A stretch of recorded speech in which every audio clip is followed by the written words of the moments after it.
Over the past few weeks, I've been on the search to find out which air dribble tutorial is the best. I was trying to decide whether I should make one or not. And after spending hours and hours watching every single video, the answer is yes, I should. It's not only because there is valuable information that is not explained, but incorrect information is being taught to our golden plats, and I can't stand by it. I want them to be able to honestly say, I am Plat, and I can air dribble. So in this video, I'll be going over a few of the big mistakes that I find in these tutorials, and some things that I would like to be explained.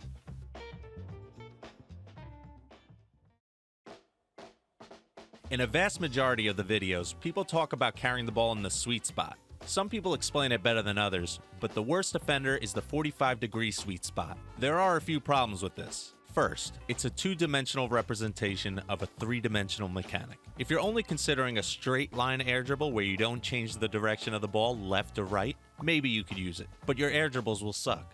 And it's wrong for another reason. You actually can increase the ball's height at a 45-degree angle. Why is this? If you just fly at a 45-degree angle, you will not increase the height of your car. So why would that work with the ball on top of it? Also, at a 45-degree angle, you are putting too much horizontal force on the ball and it will go faster than supersonic, which usually you would want to avoid in air dribbles. And lastly, an air dribble is a dynamic mechanic, which means the sweet spot will constantly change. Sometimes a 45-degree angle will be necessary, and sometimes a 0-degree angle will be necessary. So telling people one spot is good for every scenario is misleading. Here's another thing that grinds my gears. When these tutorials show how to air dribble, they only show one, maybe two methods. And usually they say one is better than the other. From my understanding, there are 4 normal methods of setting up wall to air dribbles, and each method has its own benefits and should be learned. The first method is jump, then hit the ball. This method is a must learn. Many times the ball isn't exactly touching the wall and you won't be able to hit the ball first, then jump. The second method is to jump immediately after hitting the ball. This is the most common method shown. This is good to get full control of the ball throughout the whole aerial. The third method is to hit the ball, wait, then jump. This is a useful method so you can contemplate what you want to do after you hit the ball off the wall. The final method is to hit the ball off the wall, then dodge to catch the ball. This is a fancy looking one, but it can really throw the defenders off. Usually you would want to use a twist flip to do this, but I use a front flip because I'm really bad at that mechanic.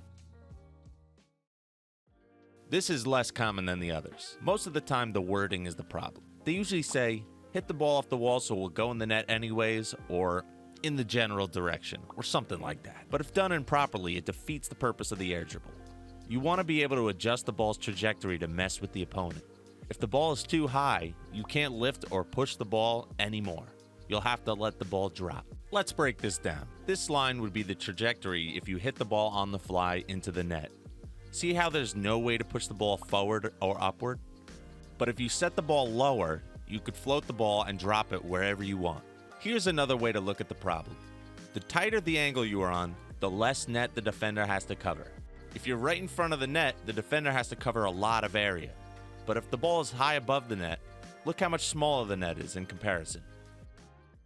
This is probably the most important thing about being able to air dribble as a plat, and that's clicking these 2 buttons right below the video. Do it. This is where a lot of content creators just give up, and it's understandable why. They'll say, this part comes down to practice, or this part's just a feel thing. What I think they mean is that there are so many things that could happen in an air dribble, and it's impractical for me to start explaining every variation. Think of an air dribble like a tree you're climbing, and the top is the perfect air dribble. Every time you make a small error, it takes you off the main path that takes you further away from the perfect air dribble. Tutorials focus heavily on the setups, and rightfully so. That's because the earlier you mess up, the further away you're going to be from that perfect air dribble. You want to stay on that main path for as long as you can. But I think there are some movements that are used in many situations, like how to get under the ball if your setup isn't perfect. Here are some examples. Boost forward, then lift your car's nose up to hit the bottom side of the ball. This is the most basic version and perfect for people who don't have great air roll control.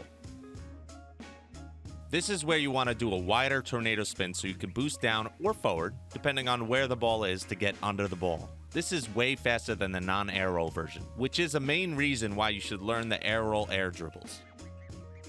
This is if your car is sideways. If the top of your car is facing right, hold air roll right and push the stick in this direction till your car is facing up towards the ball.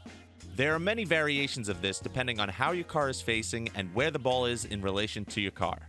But now that you know about it, you can start experimenting with different variations. Now you plats out there should have an easy time of air dribbling. If this helped you improve your air dribbles, don't forget to leave a like and subscribe for more content like this. I'm out. Peace.